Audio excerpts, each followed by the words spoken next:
नमो भगवते वासुदेवाय।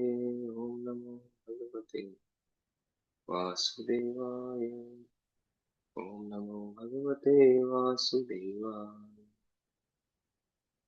ओम अज्ञानतिमिरान्धस्य ज्ञानाञ्जनशलाकया चक्षुरुन्मिलितं येन तस्मै श्रीगुरुवे नमः।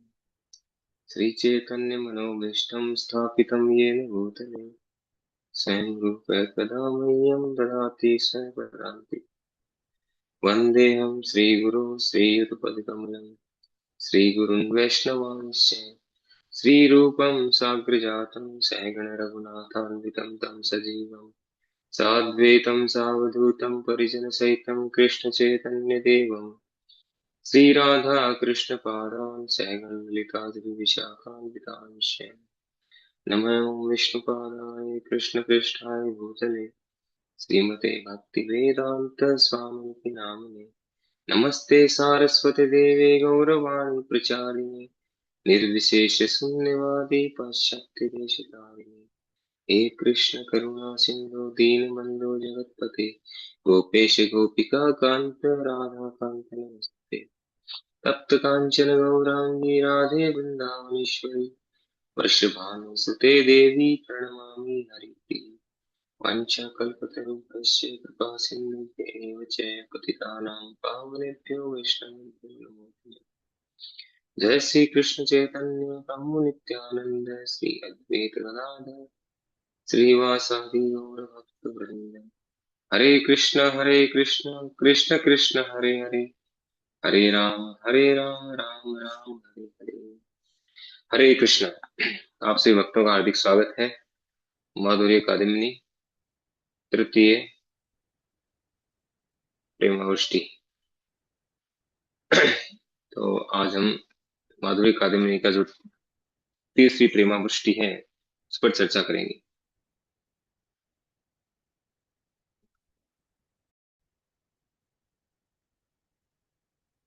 हरे कृष्ण।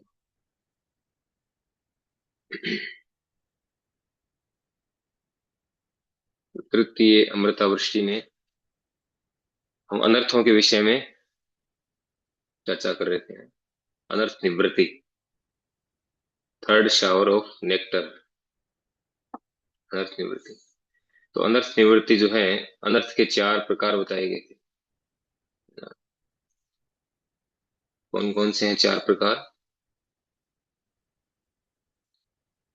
पूर्व पापों से उत्पन्न अनर्थ, पूर्व पुण्य कर्मों से उत्पन्न अनर्थ और भक्ति पर किए गए अपराधों से उत्पन्न अनर्थ और अपूर्ण भक्ति से उत्पन्न अनर्थ।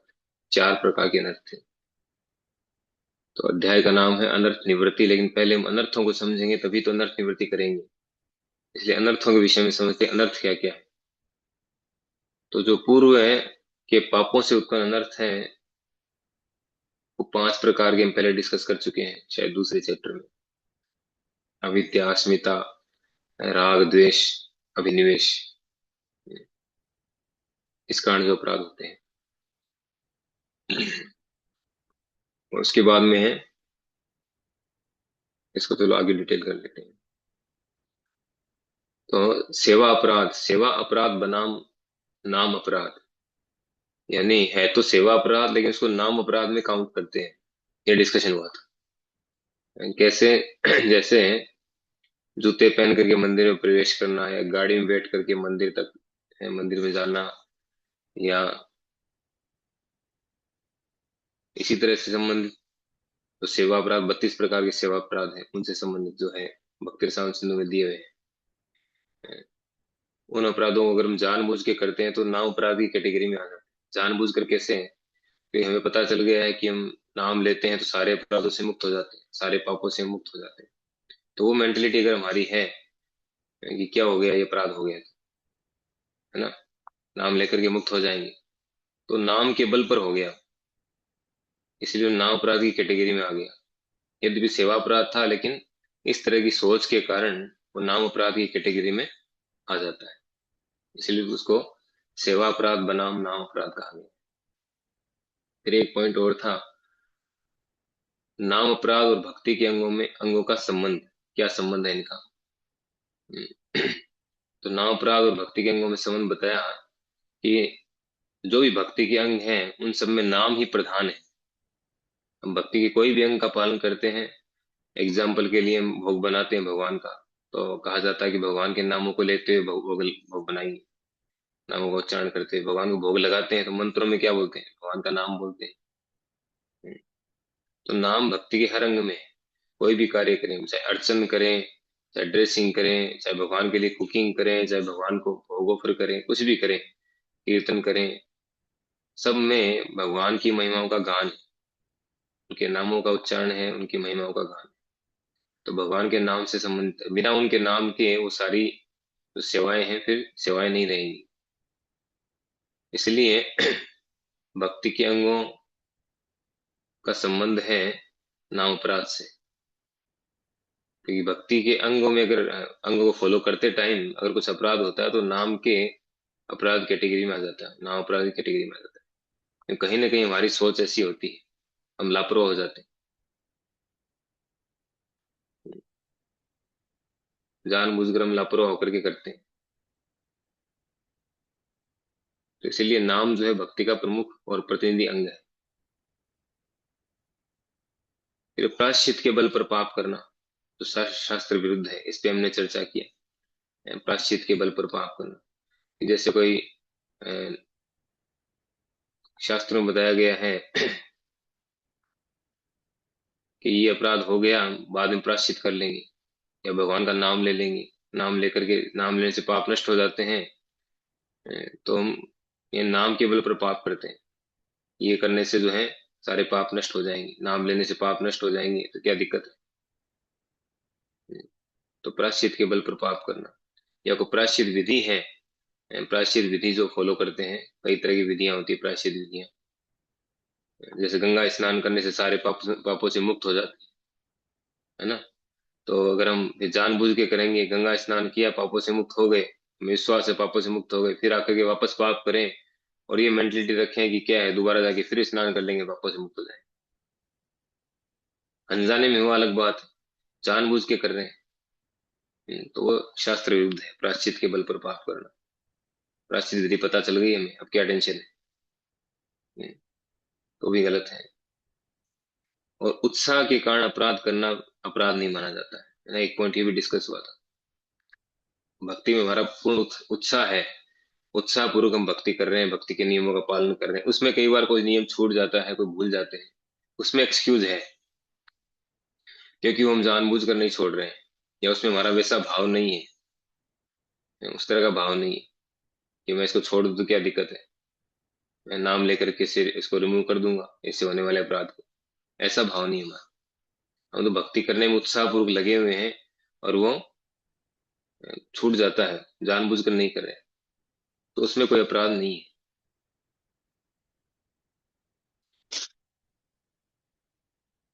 ये डिस्कशन हुआ था। और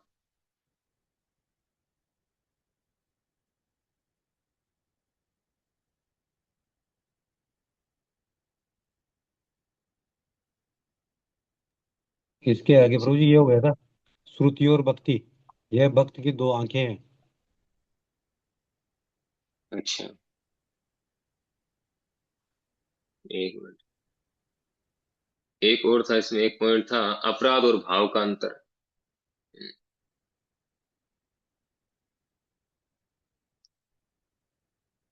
नहीं हो गया तो आंख बंद कर दौड़ना, एक ये पॉइंट भी था। क्या ये अज्ञान है, आंख बंद कर दौड़ते हैं, कहते हैं ना, जैसे एक श्लोक भी आता है भागवतम में, ये भक्ति का प्रोसेस ऐसा है कि इसमें आंख बंद कर हम दौड़ सकते हैं। वो सही है एकदम, नो डाउट। लेकिन उसका मतलब ये नहीं कि हम अज्ञानी रह करके भक्ति करें, मूर्ख बन करके भक्ति करें। भक्ति से संबंधित जो ज्ञान है वो हमें प्राप्त करना आवश्यक है, ये समझना जरूरी है। भक्ति से संबंधित जो ज्ञान है उसको प्राप्त करना आवश्यक है। वो प्राप्त नहीं करेंगे भक्ति कैसे करेंगे। भक्ति को मूर्खों का काम थोड़ी है। जो सर्वाधिक जो इंटेलिजेंट व्यक्ति है, खुद भागवतम में कहा गया है, यजन्ते ही सुमेध से, यज्ञ संकीर्तने प्राय यजन्ते ही सुमेध से। जो पर्याप्त बुद्धिमान लोग होंगे वो भक्ति करेंगे, वो संकीर्तन आंदोलन का पालन करेंगे कलयुग में। तो बुद्धिमान लोगों का कार्य है। इसलिए भक्ति से संबंधित ज्ञान हमें जरूर प्राप्त करना चाहिए, तब हम आंख बंद करके दौड़ सकते हैं। यस। फिर था अनजाने में अपराध हो जाए तो था कि निरंतर भगवान का नाम लेने से हम उस अपराध से मुक्त हो जाएंगे। अगर अनजाने में अपराध होता है, हमें कुछ महसूस होता है ऐसा, तो निरंतर अगर भगवान का नाम लेंगे तो हम उस अपराध से मुक्त हो जाएंगे। वो जानबूझकर अपराध हो तो फिर अपराधों की सूची थी पूरी। अपराधों की सूची पे हम डिस्कस कर रहे थे, जो 10 प्रकार के नाम अपराध जिसे बचने के लिए बोला जाता है बार बार। 10 प्रकार के नाम अपराध कौन से हैं? ये भी थोड़ा बहुत हो चुका था ना, एक दो इस पर थोड़ा ले लेते हैं शॉर्ट। जैसे वैष्णव का अपमान करना, साधु निंदा, साधु की निंदा करना, ये अपराध है। सबसे जो गंभीर अपराध है यही है, भक्तों की निंदा करना। द्वेष भावना से आलोचना करना, उनकी दुर्भावना रखना उनके साथ में, ये सब नहीं करना चाहिए। तो यदि अपराध हो जाए तो वैष्णव के चरणों में, तो हमने डिस्कशन किया था कि उनके पास जाकर के उनसे क्षमा याचना करना चाहिए, उनके चरणों में गिर करके क्षमा याचना करना, उनकी स्तुति करना, उनको प्रसन्न करने का प्रयास करना चाहिए। और अगर प्रसन्न नहीं हो तो उनकी सेवा करना चाहिए, जैसे भी हो उनको प्रसन्न करना, ये है, ये होना चाहिए। फिर भी अगर नहीं हो, अपराध बहुत भयंकर हो, वैष्णव बहुत ज्यादा क्रोधित हो गए हो, शांत न हो रहे, तो क्या करें? तो फिर जो है, अपने आप को अत्यंत दुर्भाग्यशाली मानना चाहिए और नरक का पात्र मान करके सतत हरिनाम की शरण लेनी चाहिए। और कोई उपाय नहीं, हरिनाम की शरण लो। जानबूझ कर अपराध हो गया, बड़ा अपराध हो गया तो नाम के प्रभाव से धीरे धीरे वो अपराध खत्म हो जाएगा। गलत तर्क देना और बड़ा अपराध है। गलत तर्क क्या, कि फिर हमें किसी वैष्णव से क्षमा याचना करने की क्या आवश्यकता है, जब नाम इतना शक्तिशाली नाम इतना शक्तिशाली है कि समय के साथ सारे पापों के अनर्थ सारे निवृत्त हो जाएंगे, अनर्थ खत्म हो जाएंगे नाम लेते लेते। तो फिर वैष्णव से क्षमा मांगने की क्या आवश्यकता है? ये गलत तर्क है, ऐसा नहीं करना। जहां तक पॉसिबल हो वैष्णव से क्षमा मांगना चाहिए। दुर्वासा का एग्जाम्पल है, प्रत्यक्ष एग्जाम्पल है। दुर्वासा मुनि ने अम्बरीश महाराज के प्रति अपराध किया जानबूझ करके। फिर क्या हाल हुआ उनका? सुदर्शन का पीछा कर रहे थे, 1 वर्ष तक पीछा किया। अंत में जब भगवान विष्णु के पास पहुंचे, तो भगवान विष्णु ने क्या कहा? अम्बरीश के पास जाओ, वापस वहां जाके उनसे क्षमा मांगो, वो क्षमा कर देगा तो तुम मुक्त हो जाओगे। उन्होंने, भगवान ने उपाय बताया इस एग्जाम्पल के द्वारा। तो फर्स्ट प्रायोरिटी इसमें है, ये नहीं हो, इससे काम नहीं बने। एक सारी स्टोरी भी सुनाई थी मैंने आपको, सनातन गोस्वामी जी, याद होगा आपको शायद। वो एक वैष्णव जो है, वो तो बिना, उन्होंने जानबूझ के कोई अपराध किया ही नहीं था। वो तो भगवान की लीला देखते देखते मुस्कुराए, और वो वैष्णव ने सोचा मुझे देख के, वो थोड़ा टेढ़े मेढ़े थे वो शरीर से, तो उन्होंने सोचा मुझे देख करके ऐसे हंसी उड़ाई, तो नाराज हो गए। फिर भी जो है सनातन गोस्वामी जाकर के उनसे क्षमा याचना किया, जब पता चला उनको किस तरह से ये हो गया।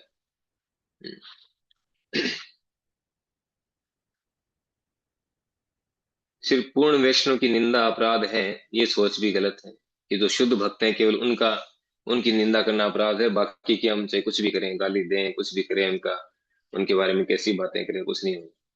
ये सोचना भी गलत है। जैसे हम सुबह सुबह नाम अपराध बोलते हैं, तो यही तो बोलते हैं सबसे पहले वाला, प्रचार में जीवन समर्पित करने वाले महाभागवतों की निंदा करना अपराध है। यानी बाकी सबकी निंदा करना अपराध नहीं है। भक्त थोड़ा कंफ्यूज हो जाते हैं इससे, ऐसा नहीं है। कोई भी भक्त हो, किसी की भी निंदा नहीं करना चाहिए। हमें अधिकार नहीं है किसी की निंदा करने का, किसी के बारे में जितना अधिकार है उतना करना चाहिए, उतनी बात करना चाहिए। कुत्ते गधे और वो घोड़े वाली कहानी है, सुनी आप लोगों ने? किन किन ने सुनी? हम्म, सबने सुनी है।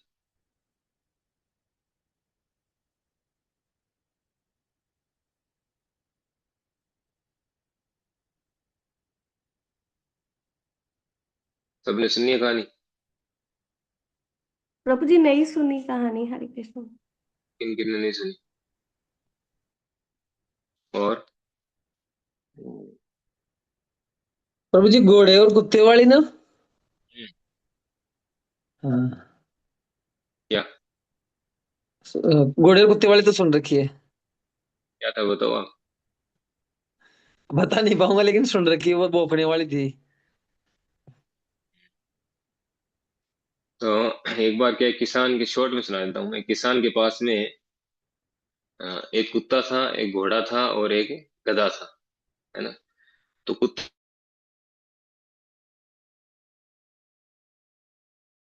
है, और गधा जो है गधे को लेके जाता था उसमें खेत में। उस पे शाम को वजन डाल के लेके आता था, घोड़े पे बैठ के जाता था और गधे को साथ लेके जाता था।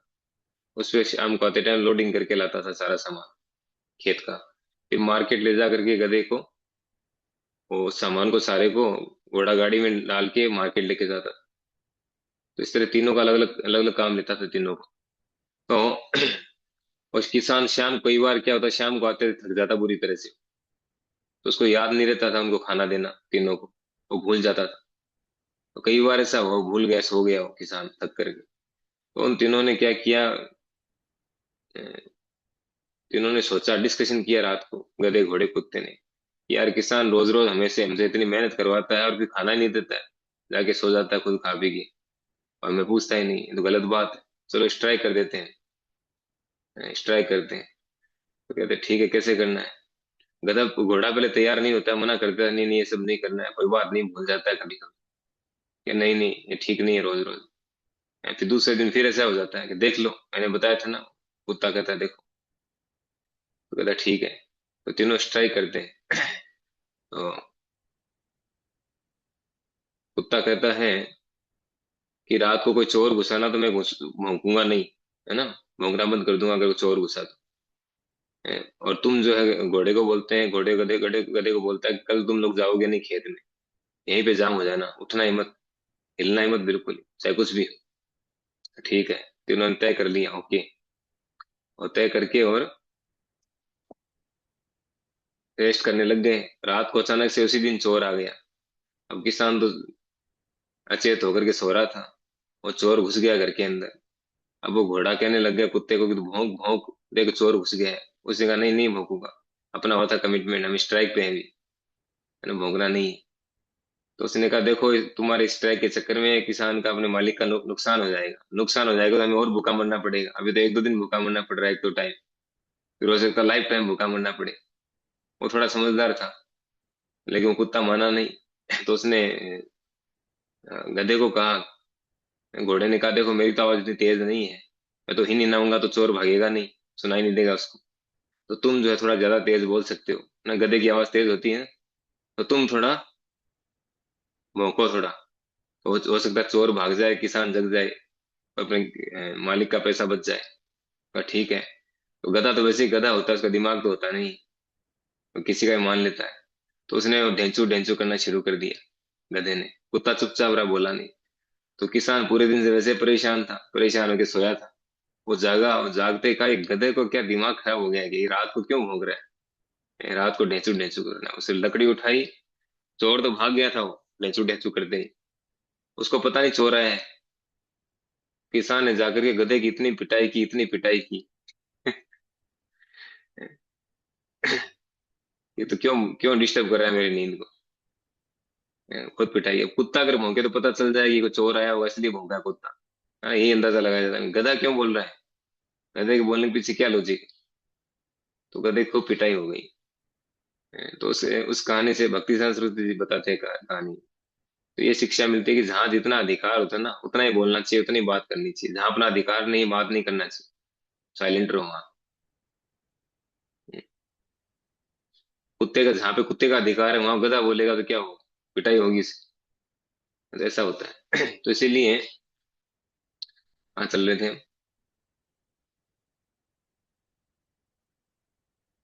हम्म, साधु निंदा भाई, ये कि भक्त की भी निंदा नहीं करनी चाहिए। निंदा नहीं करनी चाहिए। हाँ, जहाँ हमारा अधिकार हो, जैसे आपके अंडर में कोई हो, आपसे ट्रेनिंग ले रहे हो, आपके अंडर में हो, तो उन्हें सुधारने के लिए आप उनको डांट सकते हैं, वो समझा सकते हैं, उनकी निंदा कर सकते हैं, लेकिन उसके पीछे इंटेंशन क्या होना चाहिए? उस व्यक्ति को भक्ति में आगे बढ़ाना, सुधार करके उसको आगे बढ़ाना भक्ति में, न कि उसको नीचे दिखाना, उसको नीचे गिराना। ये उद्देश्य नहीं होना चाहिए। जितना हमारा अधिकार है उतना वो सही है। वो फिर अपराध नहीं है। लेकिन जहां हमारा अधिकार नहीं है वहां अगर हम कुछ करेंगे वो गड़बड़ हो जाएगा वहां।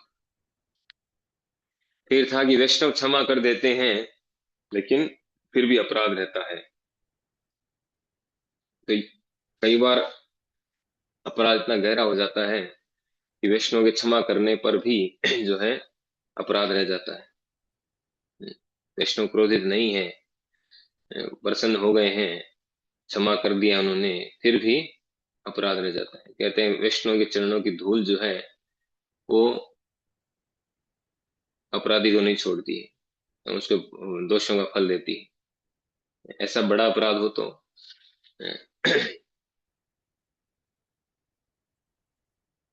यहाँ तक डिस्कशन हुआ था शायद, है ना? यस। तो उसके बाद में है महापुरुषों की असीम करुणा के उदाहरण। ये तो शायद उसी में आ गया।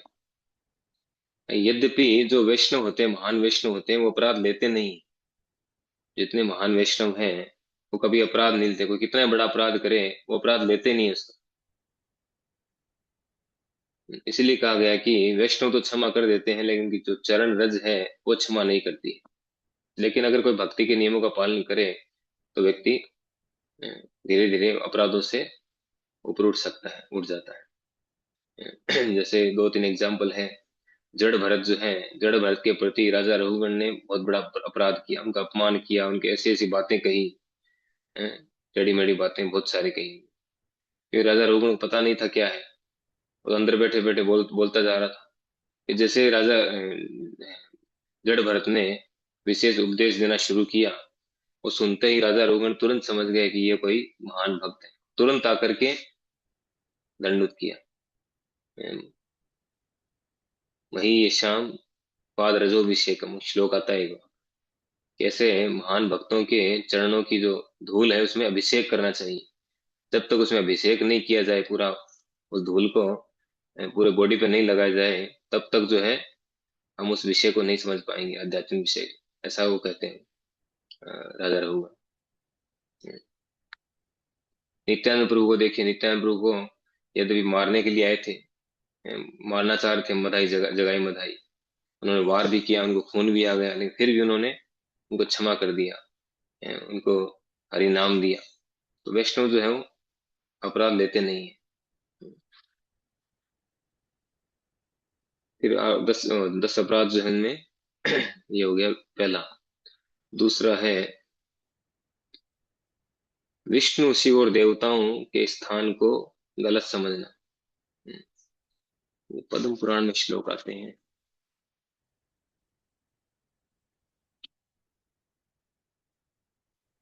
सताम निंदा नाम्न परमम अपराधम वितनुते यत ख्यातिम ज्ञातम कथमु सहते तद विग्रहाम। पवित्र नाम का प्रचार करने के लिए जीवन समर्पण करने वाले महाभागवतों की निंदा करना ये नाम का सबसे बड़ा अपराध है। नाम प्रभु जो कृष्ण से अभिन्न है, ऐसे निंदनीय कार्य को कभी सहन नहीं करेंगे। तीसरा इसमें है, पहले तीसरा दिया हुआ है गुरु अवज्ञा। तो गुरु की अवज्ञा करना, गुरु के आदेश की अवज्ञा करना तथा उन्हें साधारण मनुष्य समझना भगवान नाम का अपराध है। तो भगवान नाम का अपराध कैसे हुआ है? तो गुरु की अवज्ञा है।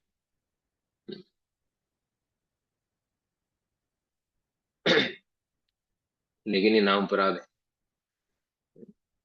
तो ये अपराध जो है गुरु की अवज्ञा करना, ये साधु निंदा के ही समान गंभीर अपराध है। क्योंकि गुरु जो है वो भी साधु है, शुद्ध भक्त है, तो उनकी निंदा करना उतना ही बड़ा अपराध है। और इसे ठीक करने का उपाय क्या है? ठीक करने का उपाय है कि पश्चाताप करना और नाम का निरंतर जप करना और उनके आदेशों को पालन करने का प्रयास करना। इसके द्वारा हम इस अपराध से मुक्त हो सकते हैं, गुरु अवज्ञा के जो अपराध है उससे। और गुरु को कभी साधारण मनुष्य नहीं समझना चाहिए। गुरु नरमति, गुरु जो है वो भगवान के रिप्रेजेंटेटिव है, नरमति नहीं होनी चाहिए उनके प्रति हमारी। फिर है विष्णु शिव और देवताओं को समान स्तर पर देखना।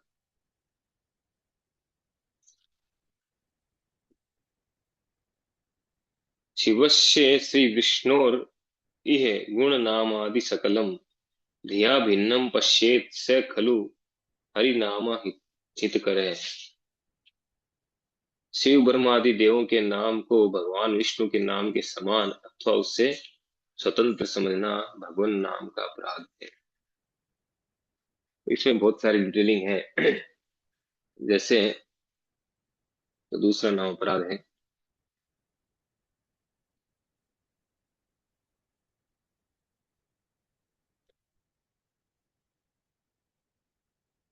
इन भगवान विष्णु के नाम को और बाकी के नामों को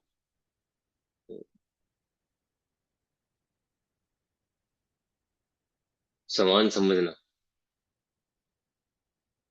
जैसे को काली काली करे या और कोई देवताओं का नाम ले और भगवान का नाम ले और सोचे दोनों बराबर है, ऐसा नहीं है, बराबर नहीं। तो सभी चेतन जीव दो प्रकार के जीव बताए गए, एक स्वतंत्र एक पराश्रित। श्वेता क्षेत्र उपनिषद का एक श्लोक आता है, चेतनस्य चेतना नाम, कठोपनिषद या श्वेता क्षेत्र उपनिषद का है। नित्यो नित्यानाम चेतनस्य चेतना नाम, कि जीव भी नित्य है और भगवान भी नित्य है। जीव भी चेतन है, जीव भी नित्य है, भगवान भी नित्य है। जीव भी चेतन है और भगवान भी चेतन है। तो अंतर क्या है? तो एक जो है परम चेतन है, बाकी सारे जो चेतन है वो उनके अधीन है, ये अंतर है। नित्य दोनों ही है, भगवान भी नित्य है, हम भी नित्य हैं। लेकिन भगवान जो है वो परम चेतन है, वो परम चेतना है, और हम सब जो है वो सूक्ष्म चेतना है। तो हम सब उन पर निर्भर हैं, भगवान पर निर्भर है। नित्यो नित्यानाम चेतनस्य चेतना नाम एको यो बहुनाम विद्धाति कामा। वो एक जो है वो हम सबकी कामनाओं को पूरा करते हैं। तो ये अंतर है। इन भगवान स्वतंत्र है पूरी तरह से, इंडिपेंडेंट है, लेकिन हम पूरी तरह से पराश्रित है, उन पर निर्भर है।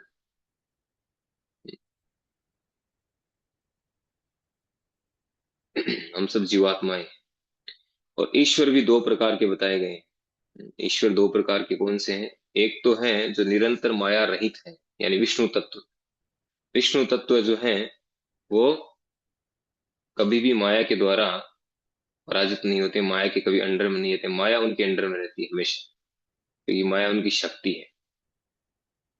हरिम स्वयं स्वयं ही निर्गुण है, शुद्ध और प्रकृति से परे पुरुष है। हरि स्वयं ही निर्गुण, शुद्ध और प्रकृति से परे पुरुष है। हरि ही निर्गुण है, साक्षात पुरुष है, प्रकृति पर है। और दूसरा जो इनका है, दो प्रकार के बताए ईश्वर, एक तो जो निरंतर माया रहित है, और दूसरे हैं जो लीला हेतु माया को स्वीकार करने वाले, जैसे भगवान शिव। भगवान शिव जो है वो भगवान का ही एक रूप है। ब्रह्मा जी इस बात को क्लियर करते हैं ब्रह्म संहिता। शिव जी इन भगवान कृष्ण या भगवान विष्णु ही शिव जी के रूप में ट्रांसफॉर्म होते हैं। क्षीरम यथा दधि विकार विशेष योगात संजायते नहीं पृथगस्ति हेतु। तो जैसे दूध में खटाई डालने से वो दही में बदल जाता है, उसमें विकार आ जाता है, ट्रांसफॉर्मेशन हो जाता है उसका। दूध का ही एक रूप है दही, ट्रांसफॉर्म, इसकी ट्रांसफॉर्मेशन है उसका। ठीक उसी तरह से विष्णु तत्व का, जो विष्णु तत्व है उसका ट्रांसफॉर्मेशन है शिव तत्व। दोनों में अंतर नहीं है, बस अंतर ये है कि जैसे दही दूध की जगह काम नहीं आ सकता है, वैसे ही शिव तत्व जो है, शिव जी जो है वो विष्णु जी की जगह काम नहीं कर सकते। बस बाकी सेम है, बाकी कोई अंतर नहीं।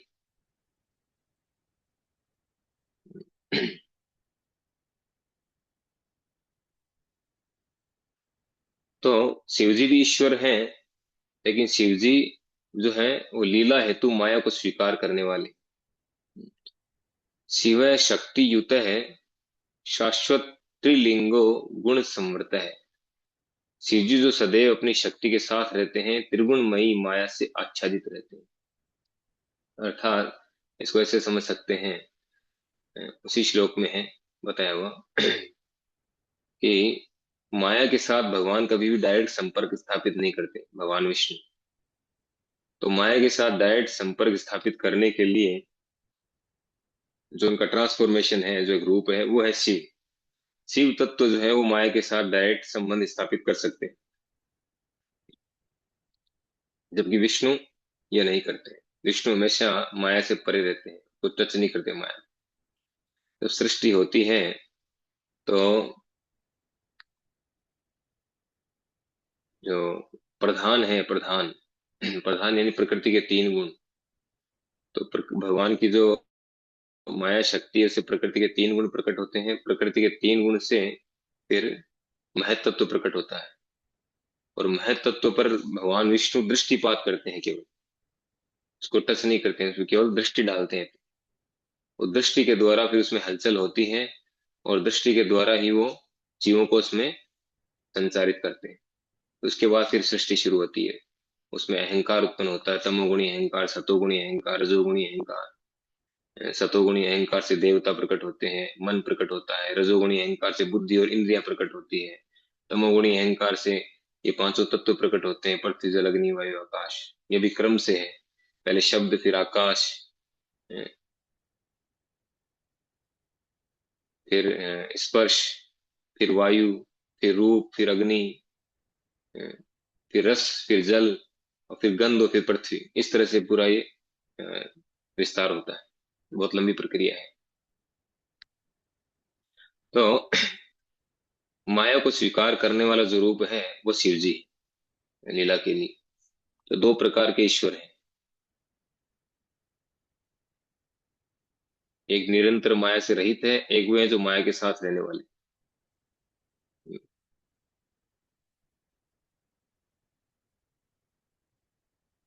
कहते हैं कि हालांकि शिव माया के गुणों से ढके हुए हैं, उन्हें कभी भी जीव की श्रेणी में नहीं रखा जाना चाहिए। शिव जी को कभी भी जीव तत्व नहीं माना जाता है, शिव तत्व है। शिव जी से नीचे जितने भी हैं, फिर ब्रह्मा जी से लेकर के जो भी हैं, वे सब जीव तत्व है।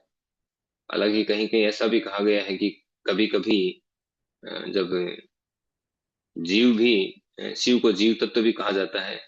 यानी ऐसी कई कल्पों में ऐसी घटनाएं हुई है, जब शिव जी जो है शिव तत्व नहीं होके जीव को शिव जी बनाया गया। हम्म, उनको शिव जी की पोस्ट दी गई। यद्यपि शिव जी पोस्ट नहीं है, ब्रह्मा जी पोस्ट है, ब्रह्मा पोस्ट है, लेकिन कई बार ऐसी कंडीशन होती है, जो कई बार ऐसी भी कंडीशन होती है कि इंद्र पद के लिए कोई एलिजिबल व्यक्ति नहीं होता, कई बार ब्रह्मा पद के लिए वो एलिजिबल व्यक्ति नहीं होता। तो स्वयं भगवान विष्णु जो अपना विस्तार करके ब्रह्मा बनते हैं, इंद्र बनते हैं। ऐसी कई घटनाएं हुई। तो उसी प्रकार से कई बार जीव को शिव बनाया जाता है। यानी शिव बनाने का मतलब है उनको जिम्मेदारी दी जाती है वो प्रलय की, विशेष शक्ति प्रदान करके। ऐसा भी होता है।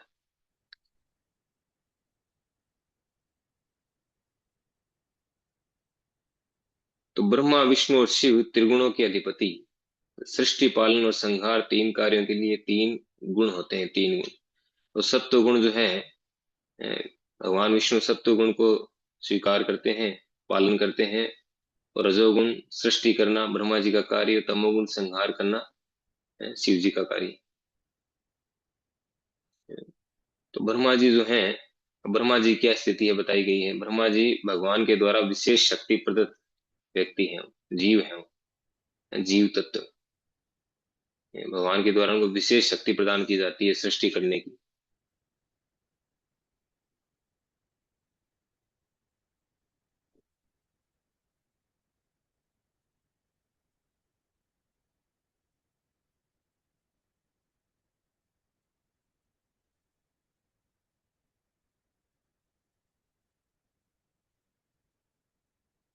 हम्म।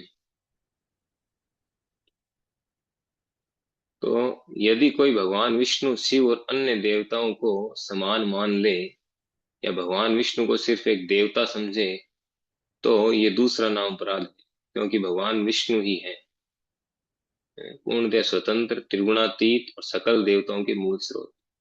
तो जो दूसरा अपराध है कि शिव और आदि देवों को भगवान के समान समझना, उसका मतलब ये भी है कि भगवान जो है उनको क्यों नहीं समान समझा जाता, क्योंकि वो पूर्णतः स्वतंत्र है, त्रिगुणातीत, तीनों गुणों से परे हैं और सभी देवताओं के मूल स्रोत है। अहम आदि ही देवानाम, महेश्वराम च सर्वस्य, गीता में भगवान कहते हैं।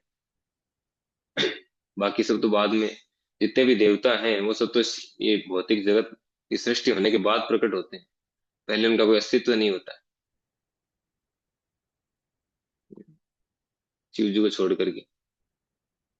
तो जीवों के प्रकार, जीवों के दो प्रकार बताए गए हैं। कौन कौन से हैं? नित्य बद्ध और नित्य मुक्त, दो प्रकार के जीव हम कई बार सुन चुके हैं। तो नित्य बद्ध और नित्य मुक्त, नित्य मुक्त कौन से जीव हैं? जो भगवान के धाम में रहते हैं, आध्यात्मिक जगत में रहते हैं, वो नित्य मुक्त है। और नित्य बद्ध हैं जो इस भौतिक जगत में है, चाहे वो देवताओं के रूप में हो, मनुष्य के रूप में हो, पशु पक्षी के रूप में। माया से ढके हुए, बद्ध का मतलब माया से ढके हुए।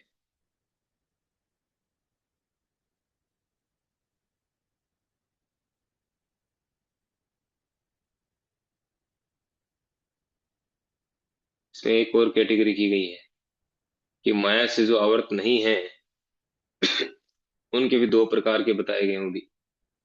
एक तो है जो भौतिक ऐश्वर्य शक्ति से नहीं, जो भगवान की ऐश्वर्य शक्ति से युक्त है और जो इस शक्ति से अप्रभावित है। तो अप्रभावित कौन से हैं? जो ज्ञान का अभ्यास करके, यानी निराकार ब्रह्म में जो लीन होने वाले हैं, ये भी मुक्त हैं। भौतिक प्रकृति से तो मुक्त हो ही जाते हैं, लेकिन नित्य मुक्त की कैटेगरी में नहीं है, वो साधना के द्वारा मुक्त होते हैं। जैसे कहते हैं साधन सिद्ध, कृपा सिद्ध और नित्य सिद्ध। नित्य मुक्त भी है, जो है नित्य मुक्त और नित्य बद्ध। नित्य मुक्त में भी तीन कैटेगरी है,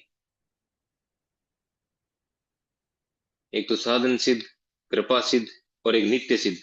नित्य सिद्ध का मतलब जो हमेशा से आध्यात्मिक जगत में रहते आ रहे हैं, वहीं रहते हैं, वो कभी यहाँ आए नहीं, कभी नहीं आए यहाँ पर, या विशेष को प्रयोजन के लिए भगवान ने भेजा, कुछ समय के लिए वापस चले गए यहाँ मैसेज दे करके अपना काम करके। वो नित्य मुक्त है। और दूसरे जो है नित्य सिद्ध है वो। दूसरा है कृपा सिद्ध, यानी यहाँ पर जो है इस बद्ध जगत के अंदर है, भौतिक जगत में है, वो किसी वैष्णव की, गुरु कृष्ण की कृपा से वो मुक्त हो गए, कृपा से सिद्ध सिद्ध बन गए, अपनी संवैधानिक स्थिति को प्राप्त कर लिया, मुक्त हो गए, तो कृपा सिद्ध है। और एक है साधन सिद्ध, साधना करके जिन्होंने सिद्धि प्राप्त की। तो तीन प्रकार के नित्य मुक्त भी, और ऐसे करके मुक्त हो गए, भगवान के धाम चले गए। तो नित्य मुक्त तीन प्रकार के हो गए, नित्य सिद्ध, साधन सिद्ध और कृपा सिद्ध। और नित्य बद्ध नित्य बद्ध वे हैं जो हमेशा से यहाँ पर है, भौतिक जगत में बचे हुए सारे।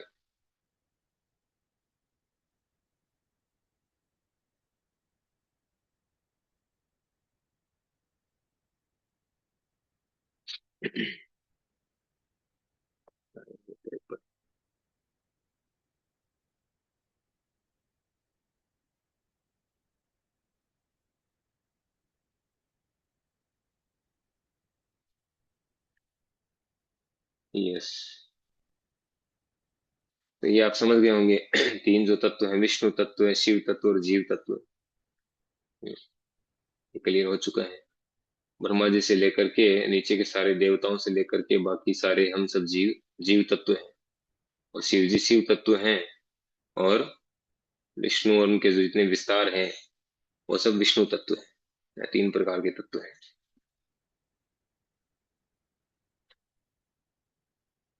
एक और विशेष बात जो है वो समझनी जरूरी है।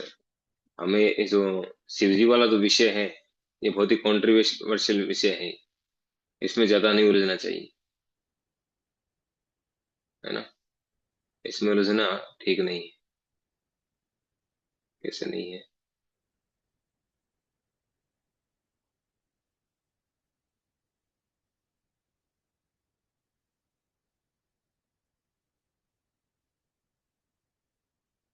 तो इसमें तर्क वितर्क करने से अपराध होता है, अपराध हो सकता है। क्योंकि कुछ लोग जो हैं, जैसे जो शिव जी के फॉलोवर हैं, वो वैष्णव का विरोध करते हैं और वो अपने आप को शाक्त बताते हैं। और जो विष्णु जी के फॉलोवर हैं, जिनको पूरा ज्ञान नहीं हो, वो शिव जी का विरोध करते हैं। वो कहते हैं हम शिव जी को नहीं मानते। शिव जी वाले कहते हैं विष्णु जी को नहीं मानते, या उनके फॉलोवरों को नहीं मानते। या कहते हैं कि विष्णु ही भगवान है, शिव जी नहीं है। ऐसा भी है, कई तरह के तर्क होते हैं। तो इन सब चीजों में उलझना नहीं चाहिए, दूर रहना चाहिए।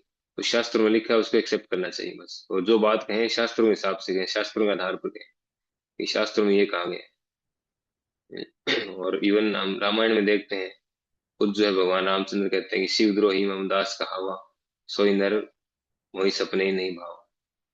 कि जो शिव जी की आलोचना करता है और मेरा भक्त बताता है अपने आप को, मेरा दास बताता है, वो मुझे सपने में भी अच्छा नहीं लगता है, ये कहते हैं। तो शिव जी को शिव जी के बारे में भागवतम में पढ़ते हैं, वैष्णव नाम यथा शंभु। वैष्णव में जो है सबसे महान है, परम वैष्णव है। तो हमें कभी भी जो है इस तरह का विचार नहीं होना चाहिए हमारा कि उनको नहीं मानते, या इस तरह की बात कहते नहीं मानते, उनको अधूरा ज्ञान है, पूरा ज्ञान नहीं।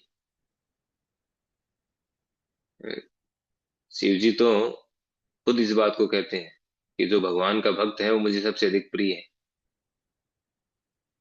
और भगवान खुद इस बात को कहते हैं जो मेरे भक्तों का भक्त है वो मुझे प्रिय है। तो इसीलिए यानी ऐसे लोग जो शिव जी को स्वतंत्र रूप से ईश्वर मानते हैं, वो इस तरह की बात करते हैं। तो ऐसे तर्क वितर्क में हमें नहीं उलझना चाहिए।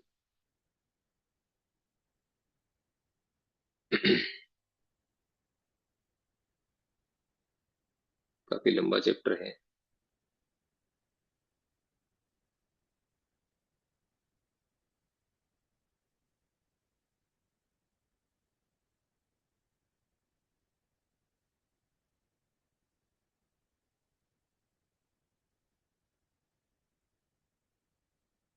चौथा नाम अपराध है श्रुति शास्त्र निंदा।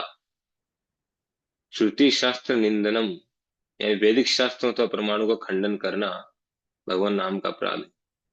यानी अर्थात श्रुति शास्त्रों की निंदा करना और उनका गलत अर्थ लगाना, तो उनके बारे में उनको अस्वीकार करना, ये सब जो है नाम अपराध की कैटेगरी में आता है। तो ऐसा कभी नहीं करना चाहिए। जो श्रुति शास्त्र हैं, जो श्रुति स्मृति पुराण आदि जो वैदिक शास्त्र हैं, वो वैदिक शास्त्र सब ऑथेंटिक है, प्रमाणिक, भगवान के द्वारा दिए गए अपौरुषीय ज्ञान है। तो उसको कभी भी उसकी निंदा नहीं करनी चाहिए, कभी उसको अस्वीकार नहीं करना चाहिए। उसको अस्वीकार करना एक तरह से भगवान के चरण कमलों में अपराध है, नाम अपराध है, उससे बचना चाहिए। तो इस तरह से और बाकी अपराध भी हैं। कौन सा बाकी नेक्स्ट है? पवित्र भगवान नाम में अर्थवाद का आरोप लगाना। तो कुल मिलाकर ये सारे जो 10 अपराध हैं, इन अपराधों से मुक्त होने का उपाय क्या है, समाधान क्या है? समाधान है भक्तों का संग करना और अधिक से अधिक नाम जप करना, नाम हरि नाम की शरण लेना, ये उपाय है।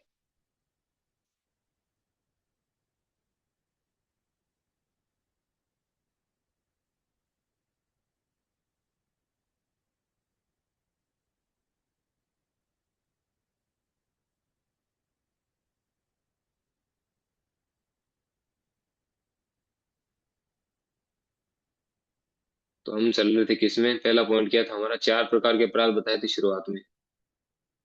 कौन कौन से? पूर्व के पापों से उत्पन्न अनर्थ, तो अभी तक वो चल रहा है। इसके बाद में है पूर्व के पुण्य से उत्पन्न अनर्थ।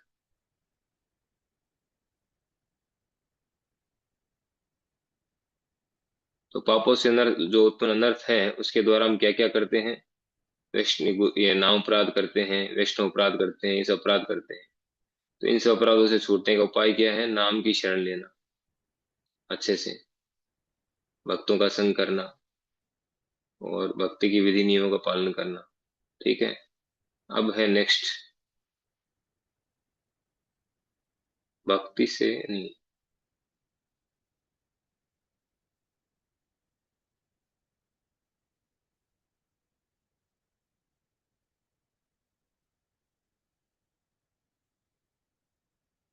एक था भक्ति से उत्पन्न अनर्थ।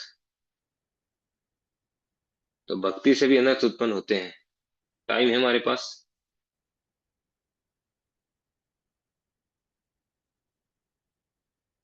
हम्म। 8 बज गए। क्या करें? एंड करें? 10 मिनट और लें?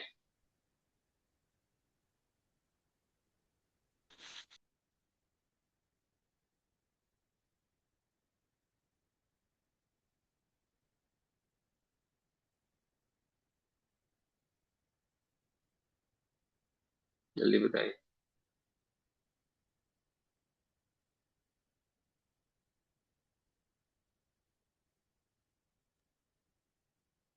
हरे कृष्णा प्रभु जी ले लीजिए 10-15 मिनट एक्स्ट्रा। 10 मिनट ले।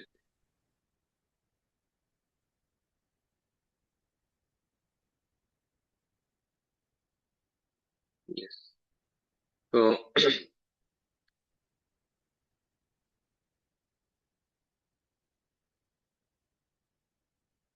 अभी तक हुआ है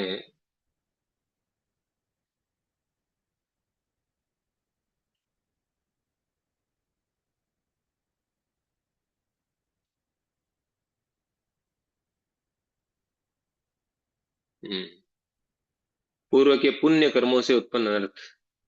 पुण्य कर्मों से उत्पन्न अनर्थ क्या होता है? यानी पूर्व में हमने पुण्य कर्म किया, तो पुण्य कर्मों से उत्पन्न भोग की इच्छा, यानी भुक्ति, भोग की इच्छा, स्वर्ग आदि उच्च लोकों में भोग की इच्छा, या इस भौतिक या पृथ्वी लोक में भोग की इच्छा। और दूसरा है मोक्ष की कामना। ये दोनों भी जो है अनर्थ है। 4 प्रकार के अनर्थ है ना? कौन कौन से? पूर्व के पापों से उत्पन्न अनर्थ, तो अविद्या, अस्मिता, राग, द्वेष, अभिनिवेश। और पुण्य से उत्पन्न अनर्थ क्या है? पुण्य कर्मों से उत्पन्न भोग की इच्छा और मोक्ष की कामना। तो ये सब भक्ति में बाधा बनते हैं और ये ईश्वर प्रेम से हमें दूर लेके जाते हैं। मोक्ष की कामना क्या है? निराकार ब्रह्म में लीन होना। ये सबसे खतरनाक है। यानी एक तरह से ये आध्यात्मिक आध्यात्मिक आत्महत्या है। यानी आत्मा की वास्तविक आत्महत्या यही है, निराकार ब्रह्म में लीन होना। और भोग की इच्छा जो है ये भी खतरनाक है। गीता में भगवान ने बताया, भोगेश्वर्य प्रसक्ता नाम तया परच्चेत साम व्यवसाय आत्मिका बुद्धि समाधो न विधीयते। कि जिसकी अत्यधिक भोग करने की इच्छाएं होती है ना, अत्यधिक भोग चाहता है, भौतिक भोग, वो भक्ति में दृढ़ता पूर्वक नहीं लग पाता है। उसका माइंड सेट उधर रहता है, हमेशा उधर उधर भागता है, भौतिक भोग।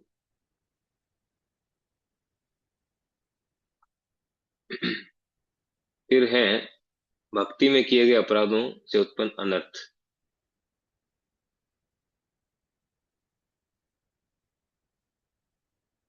यहाँ अपराध से, अच्छा ये हो गया हमारा।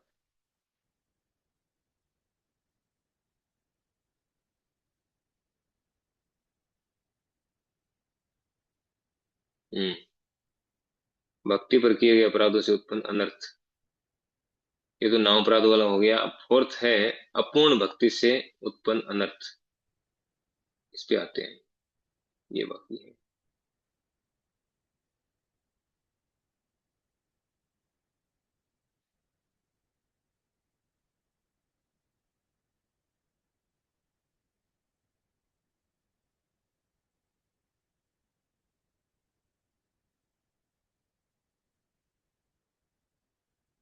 यस।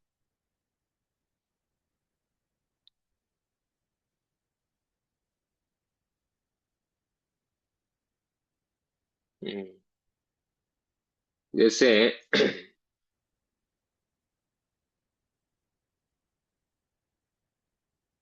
धन संपत्ति का प्राप्त होना, सुविधाएं प्राप्त होना, लोगों से पूजा और आदर प्राप्त होना, आरामदायक जीवन मिलना, यश और प्रतिष्ठा आदि प्राप्त होना, ये सब क्या है? ये सब जो है भक्ति करने से, भक्ति उत्थत अनर्थ बोलते हैं इसको, अनर्थ उत्पन्न होते हैं। इन बायो प्रोडक्ट है भक्ति के, जो एक तरह से अनर्थ की तरह काम करते हैं। यानी इनमें अगर फंस गया व्यक्ति तो भक्ति में आगे नहीं बढ़ पाएगा। ये भक्त के हृदय को आकर्षित करते हैं और जो भक्ति लता है उसको विकसित होने में रुकावट पैदा करते हैं। जैसे जो लोग खेती करते हैं वो समझ सकते हैं इसको। खेती करते हैं तो कई बार ऐसे ऐसे पौधे उगते हैं जो वैसे के वैसे लगते हैं, सेम वैसे ही, क्या जैसे हमने बोया था वैसा ही लग रहा है तो। और मूल पौधा जो उसकी तरफ ध्यान नहीं देते वो ज्यादा खूबसूरत लगने लग जाते हैं। जैसे कहते हैं कई बार माया खूबसूरत लगती है, भक्ति बदसूरत लगती है, ऐसा होता है। तो उससे ज्यादा आकर्षित होते हैं, तो उससे ज्यादा आकर्षित होकर उसको पोषण देना शुरू कर देते हैं, और जो मूल जो पौधा है वो धीरे धीरे नष्ट हो जाता है। यानी भक्ति पर फोकस नहीं रहता, बाकी चीजों पर फोकस हो जाता है। धन संपत्ति प्राप्त करने पर फोकस हो जाता है, सुविधाएं प्राप्त करने पर फोकस हो जाता है। जब भक्ति करते हैं तो आगे बढ़ते हैं, जैसे भक्ति में तो लोगों से हमें सम्मान मिलता है, सुविधाएं मिलती है, धन संपत्ति मिलती है, पूजा लाभ, पूजा प्रतिष्ठा मिलती है। लोग कहते हैं प्रभु जी तो हम हमारी गाड़ी भेज देंगे आपको लेने के लिए, आपको गाड़ी लेके आने की जरूरत नहीं है ना, आप टेंशन न लें। लोग सम्मान करते हैं, माला पर माला पहनाते हैं, सुविधाएं देते हैं, जहां जाते हैं वहां लिफाफा देते हैं। हम्म, तो फिर व्यक्ति का मन उसी में अगर उलझ गया है तो फिर आगे भक्ति में प्रगति नहीं कर पाएगा। यश प्रसिद्धि मिलती है, ये सब अनर्थ है, खतरनाक है, बहुत ज्यादा खतरनाक है। कहते हैं कंचन और कामिनी से भी ज्यादा खतरनाक है। कंचन यानी धन और कामिनी यानी स्त्री, उसका जो आकर्षण है उससे भी ज्यादा खतरनाक आकर्षण क्या है? यश और प्रसिद्धि का। इसलिए इसलिए भक्ति सरस्वती ठाकुर कहते हैं भजन में, कौन सा भजन है तो,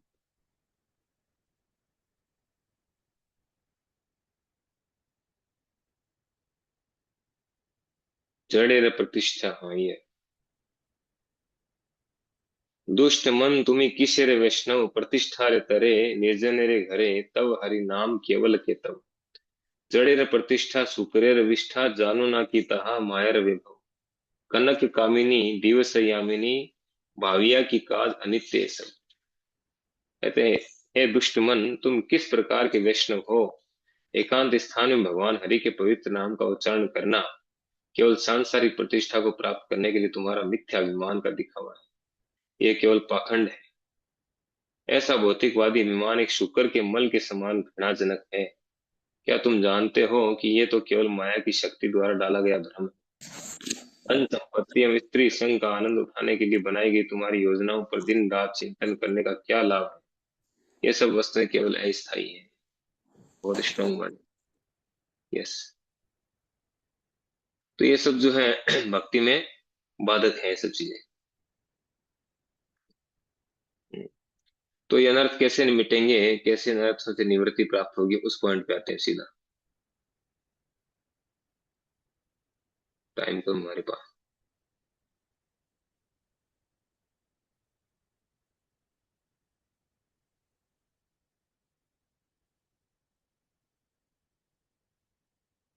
पूर्व के पापों से उत्पन्न अनर्थ, पूर्व के पुण्य से उत्पन्न अनर्थ, नाम अपराध से उत्पन्न अनर्थ, और भक्ति के अभ्यास से उत्पन्न अनर्थ। हम्म, तो चार कैटेगरी थी। तो इनकी इनसे मुक्त होने के लिए बताते हैं कि 5 लेवल पे इससे मुक्त होते हैं। 5 लेवल ऐसे मुक्त होने की। क्या है 5 लेवल? निकालता हूँ मोबाइल में।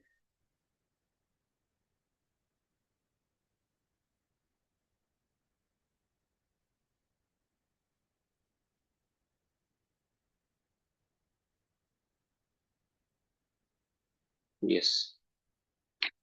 तो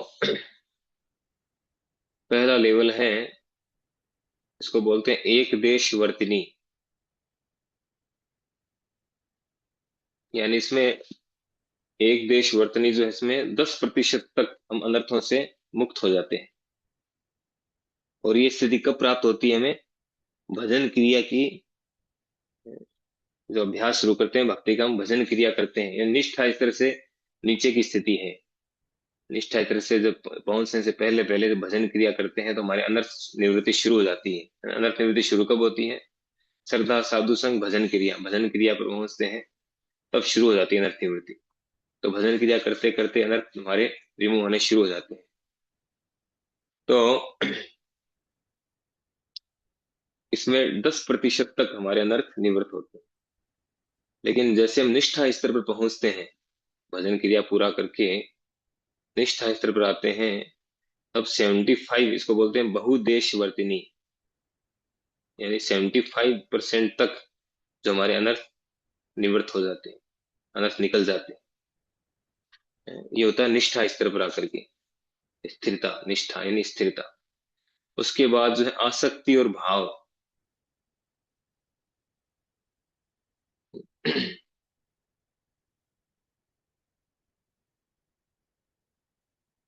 आसक्ति और भाव। आसक्ति तक हम पहुंचते हैं तब जो है 90%, 95%, उसको बोलते हैं प्राय की। 95% तक प्रतिशत तक हमारे अनर्थ निवृत्त हो जाते हैं आसक्ति स्तर पे आते आते। और फिर जब हम भाव स्तर तक आते हैं तो 100% हमारे अनर्थ निवृत्त हो जाते हैं। जैसे भरत महाराज थे। भरत महाराज 100% अनर्थ निवृत्ति हो चुकी थी उनकी, भाव स्तर पर थे वो। लेकिन उस स्थिति में भी अनर्थ वापस आने की संभावना रहती है। यद्यपि 100% अनर्थ निवृत्ति हो जाती है, लेकिन अनर्थ वापस आने की संभावना है, दोबारा से नया अनर्थ आ सकता है भाव स्तर पर भी। इसका एग्जाम्पल भरत महाराज, वो हिरण से आसक्त हो गए, वापस वो वापस से डाउन हो गए, नीचे आ गए। लेकिन अगर कोई प्रेम स्तर पर आ जाता है, उसके बाद उसका फॉल डाउन नहीं हो सकता। उसको बोलते हैं आत्यंतिकी। आत्यंतिक स्तर स्तर बोलते हैं उसको, जिसमें वो अनर्थों से निवृत्त 100% पहले हो चुका हो भाव स्तर पर ही। आत्यंतिक स्तर पर आकर के उसमें वापस अनर्थ आने की कोई संभावना नहीं रहती। परम निवृत्ति, आत्यंतिकी का मतलब परम निवृत्ति। तो परम निवृत्ति हो जाती है इसमें।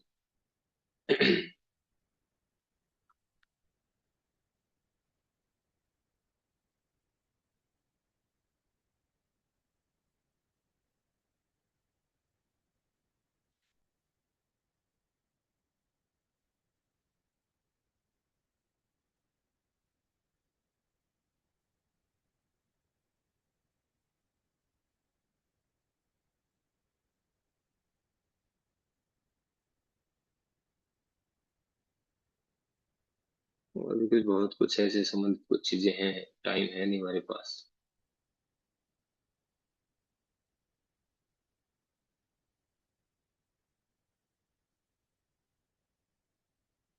हम्म,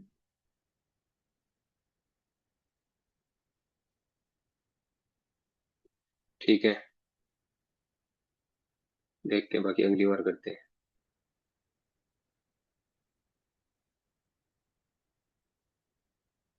हरे कृष्ण।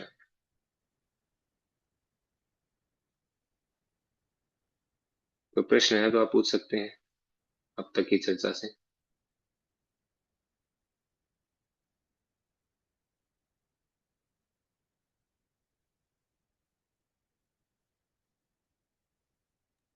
हरे कृष्णा गुरु जी। खाना पड़ा। तो जी जैसे आपने बताया था कि हम लोग कुछ डिस्कशन चल रहा था, उस पर क्वेश्चन लिखा था कि हम लोग कितने भौतिक भोग में लिप्त हैं। वैसे हम भौतिक भोग में ही लिप्त हैं, पर जो भी हम थोड़ी बहुत भी भक्ति कर रहे हैं, मतलब थोड़ा बहुत भी हम लोग जो सेवा का या प्रयास कर रहे हैं, उसमें भी हमारी भोग मानसिकता कितनी है, ये कैसे पता लगेगा? और उसमें भोग मानसिकता का क्या अर्थ है भक्ति में भी? उसमें यही है कि हम भगवान को प्रसन्न करने के लिए कर रहे हैं या खुद को प्रसन्न करने के लिए कर रहे वो प्रभु जी मतलब मन होता है ना, वो बोलता तो जैसे है कि भगवान को प्रसन्न करने के लिए कर रहे हैं, पर कई बार ये एनालिसिस ही नहीं हो पाता। बाद में होता है कि ये उनके लिए कर रहे थे या अपने लिए कर रहे थे। मतलब जैसे सेवा का चूज करना या ऐसे होता है, तो ये कई बार इसमें कंफ्यूजन होता है कि जैसे ऐसे लगता तो है कि भगवान की प्रसन्नता के लिए कर रहे हैं।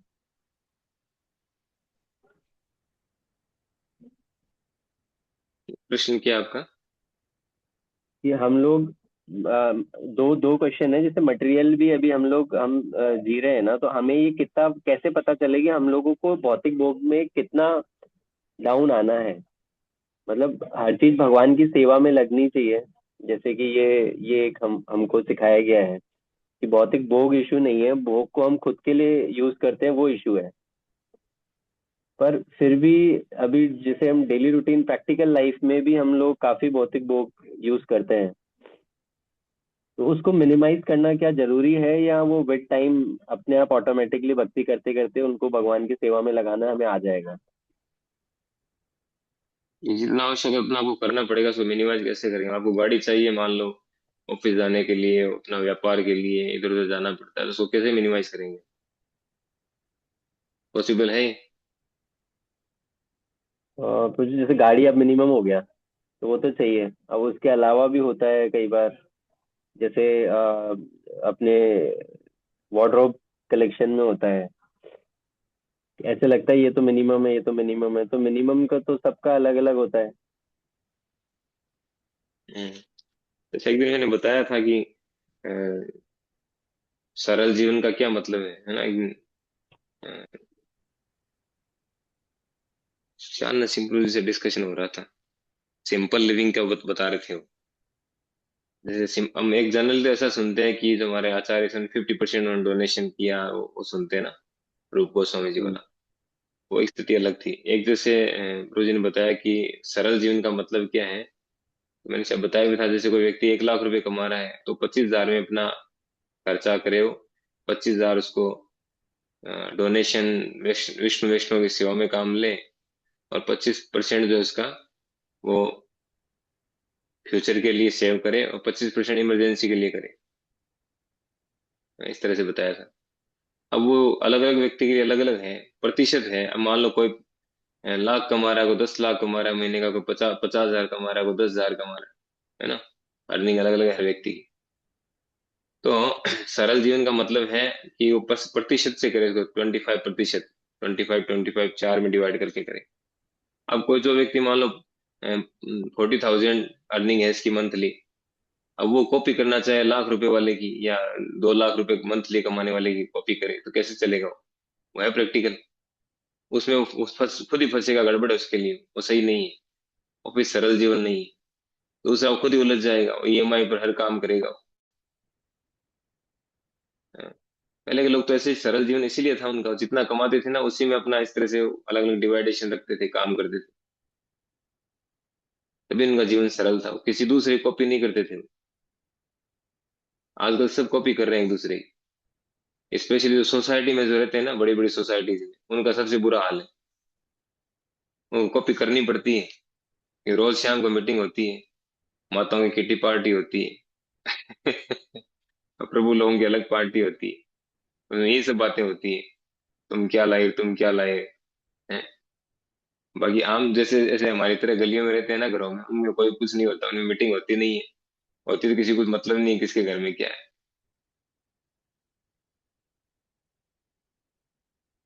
तो ये कॉपी करने वाला जो है ना, ये गलत है।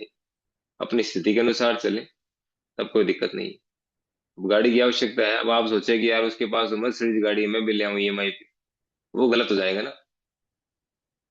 आप जितना अफोर्ड कर सकते हैं उतना करें। ये अर्जुन को युद्ध करने के लिए रथ चाहिए था, अर्जुन ये तो नहीं कहा तो पैदल जाके युद्ध कर लूंगा, है ना? सिंपल का मतलब रथ रथ की आवश्यकता नहीं है, सिंपल का ये मतलब नहीं है। जिसकी 10 लाख की अर्निंग है उसके लिए 2.5 लाख रुपए महीने का खर्च करना सिंपल है, वो सरल है ना? वैसे है। अब जिसकी मान लो 40,000 रुपये इनकम है, उसका 10,000 रुपये महीने का खर्च करे खुद पर, वो खुद पे फैमिली पर, वो सिंपल है, सरल जीवन है, ऐसे है।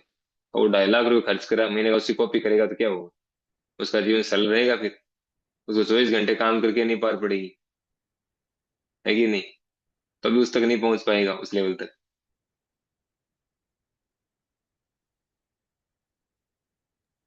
और प्रभु जी, जैसे हमें अपनी आवश्यकताओं की पूर्ति के लिए हम जो अपने बिजनेस को समय देते हैं, वो हमें क्या एक नियमित समय ही देना चाहिए और भगवान पे ही भरोसा रखना चाहिए कि अब इस समय में जो होगा होगा, नहीं होगा तो नहीं होगा, ऐसी मानसिकता ही होनी चाहिए या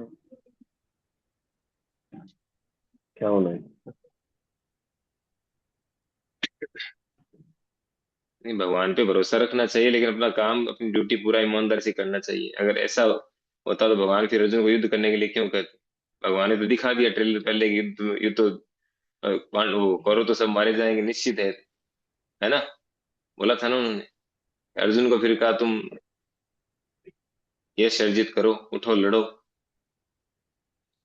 तो अर्जुन ने पूरा मेहनत किया, भगवान ही पूरा उनके साथ थे पूरे टाइम, सुबह से लेकर सूर्यास्त तक। नहीं थे क्या? युद्ध नहीं लड़ा क्या उन्होंने? हम्म। आज के कई जगह मैंने स्टेटमेंट पढ़े हैं कि भक्त को जो है भगवान की प्रसन्नता के लिए पूरा मेहनत करके काम करना चाहिए। नहीं ऐसा प्रभु जी, समय समय जैसे मेहनत करना चाहिए, पर क्या होता है, काम कभी खत्म नहीं होता। ये एनालिसिस किया है कि अगर हम तो रात को 9 बजे तक भी काम करेंगे तो वो खत्म नहीं होंगे, वो पूरा बिजनेस बैलेंस करना, बढ़ता जाएगा। वो बैलेंस करना पड़ेगा अपने को, फैमिली वाला, फैमिली का टाइम, समाज का, परिवार का, बिजनेस का, सब वो तो बैलेंस करना पड़ेगा। साधना भी है, शरीर शरीर भी है, खाना भी है, तैयार भी होना है, सारी चीजें हैं, वो तो सब बैलेंस करना पड़ेगा। वो तो आप 24 घंटे करोगे तो ही कम है काम। लोग आपको कभी नहीं कहेंगे रुक जाओ, वो तो कहेंगे हमें तो कल ही चाहिए तैयार। वैसे नहीं चल सकते ना, वो तो एक बनाना पड़ेगा रूटीन, आप होना भी चाहिए। जितना हम सिस्टमेटिक होगा उतना ही लंबे टाइम चल सकते हैं, नहीं तो लंबे टाइम नहीं चल पाएंगे। जितना जहाँ आवश्यक है उतना टाइम देना पड़ेगा।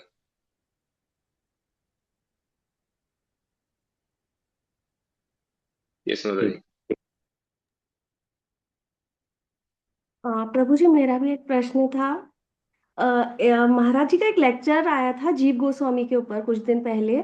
उसमें उन्होंने ये जो मोक्ष की कामना वाला पॉइंट अभी आया है, उसमें ये आया था कि जब जीव गोस्वामी सनातन गोस्वामी रूप गोस्वामी द्वारा लिखे हुए उसको करेक्शन कोई करता है, तो वो कहते हैं कि मोक्ष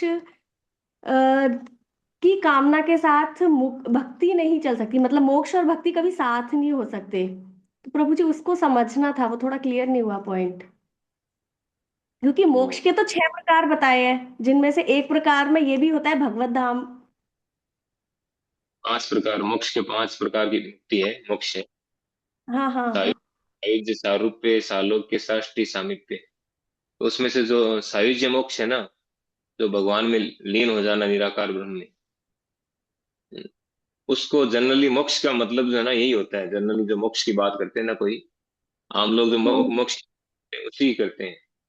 तो वहां पे आपका क्या क्वेश्चन है उससे? तो उसमें ये चीज बताई गई थी कि मोक्ष, अगर कोई सोचता है मोक्ष और भक्ति साथ नहीं रह सकते, ऐसा उसमें कहा गया था। तो वो उन्होंने उस चीज को कि ये बिल्कुल सही पॉइंट है कि मोक्ष और भक्ति साथ साथ नहीं हो सकती। महाराज ने क्या बताया? तो इस चीज के लिए जो मतलब जब ऐसा लिखा उन्होंने, तो वो जो दूसरे जो पंडित आए थे उन्होंने कहा कि नहीं, ये स्टेटमेंट गलत है। फिर आचार्य है। उन्होंने, फिर जीव गोस्वामी ने तर्क के द्वारा ये कहा, प्रूव कर दिया था कि ये पॉइंट बिल्कुल सही है कि मोक्ष और भक्ति साथ नहीं हो सकती। तो मैं यही वो ये समझना चाह रही थी कि इसमें मोक्ष अगर हम 5 तरह के माने, तो फिर वो भक्ति का भी पार्ट हो गया ना? या फिर हमें सिर्फ मोक्ष का मतलब सिर्फ वही? पॉइंट था कि वो मोक्ष को पिशाची क्या कहा था उन्होंने। हाँ, कुछ इसी तरह की मोक्ष को पिशाचिनी का है, और उस अगर जब तक वो नहीं हटेगी तो भक्ति नहीं शुरू हो सकती। कुछ इसी तरह से था पॉइंट। Yes yes. तो वो उनके समझने में था। वल्लभाचार्य जी ने कहा कि मोक्ष को पिशाचिनी कहा है, तो जीव गोस्वामी ने कहा कि मोक्ष को पिशाचिनी नहीं कहा है। मोक्ष प्राप्त करने की जो इच्छा है ना, उसको पिशाचिनी कहा है। अच्छा, तो समझ यहाँ रहे पे हैं? सिर्फ का मतलब सिर्फ हम बात कर रहे हैं कि जो ब्रह्म लीन होने वाले मोक्ष की है, हम सारे मोक्ष की बात नहीं कर रहे। वो मोक्ष,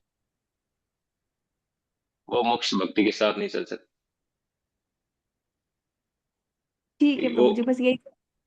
उस मोक्ष का मतलब है आत्महत्या करना, अपना अस्तित्व जो है निराकार ब्रह्म में लीन कर देना, अपना अस्तित्व खो देना। उसका मतलब तो ये है। वो तो किसी काम का ही नहीं हुआ। भक्ति का मतलब है दो व्यक्तियों के बीच में आपस में संबंध, डिवोशनल सर्विस। सर्विस कब होगी? जब दो लोग होंगे तब सर्विस होगी ना। सर्विस कैसे होगी? आदान प्रदान कैसे होगा? अगर निराकार में लीन हो जाएंगे तो वहां वो भी निराकार, हम भी निराकार, तो फिर आदान प्रदान किस चीज का है? जहाँ आदान प्रदान नहीं है वहां न तो कोई कोई वहां पे एक्टिविटी नहीं है। एक्टिविटी नहीं, वहां सुख कैसे मिलेगा? आनंद कैसे मिलेगा? अगर आपके घर में सब निराकार हो जाएं, आप भी निराकार, प्रभु जी भी निराकार, बच्चे भी निराकार, तो क्या होगा? फिर मजा आएगा? कुछ जी नहीं होगा। प्रभु जी। ये समझ लो आप। जी प्रभु जी, क्लियर है पॉइंट। धन्यवाद, हरे कृष्णा।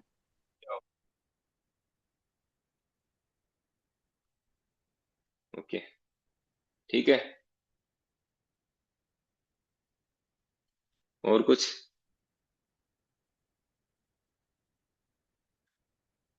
गोस्वामी जी को वृंदावन जाना था और बनारस के अंदर जो मायावादियों से तर्क हुआ था। हम्म।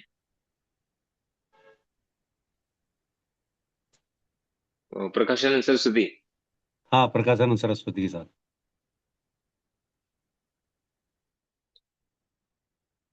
वो भी मायावादी थे वो।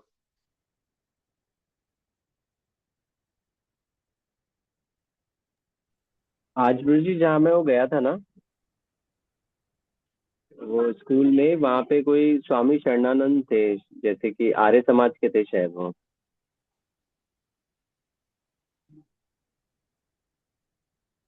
फिर वो वहाँ ऑलरेडी शायद गीता का खत्म, मतलब उनकी प्रीचिंग चलती है। तो मैं ज्यादा तो नहीं डिस्कस डिस्कस किया मैंने उस समय, क्योंकि उनको भी निकलना था। बस ये पता चला कि वो आर्य समाज के हैं और स्वामी शरणानंद महाराज को ये है, उनकी गीता और भागवतम चलती है। पहले बोले तो उनकी फिलोसफी तो शायद वैदिक शास्त्रों से नहीं है उनकी फिलोसफी। आर्य समाज तो कब हुआ? थोड़े टाइम, स्वामी जो, क्या नाम बताया आपने? दयानंद सरस्वती। हाँ, दयानंद सरस्वती के एक तरीके से वही हो गए प्रचारक, स्वामी शरणानंद दयानंद सरस्वती ने वो एक लॉजिक दिया।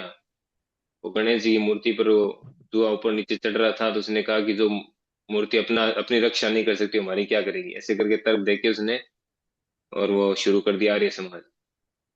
वो किसकी, सूर्य देव की पूजा करते हैं? किसकी करते हैं? किसी की नहीं करते उनको पता नहीं था, बोले हम आपको बुक्स देंगे, हैं? आपको बहुत अच्छा लगेगा, आप पढ़ना हो।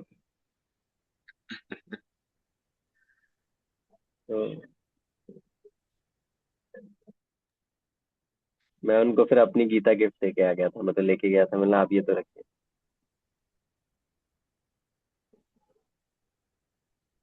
बहुत से चल रहे हैं, बहुत तरह के हैं।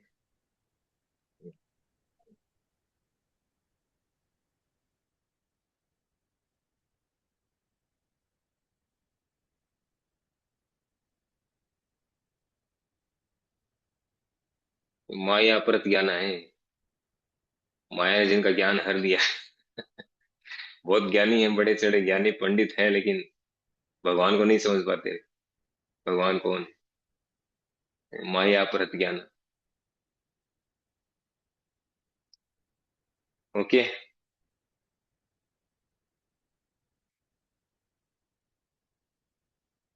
ठीक है, मीटिंग एंड करें। जी प्रभु जी।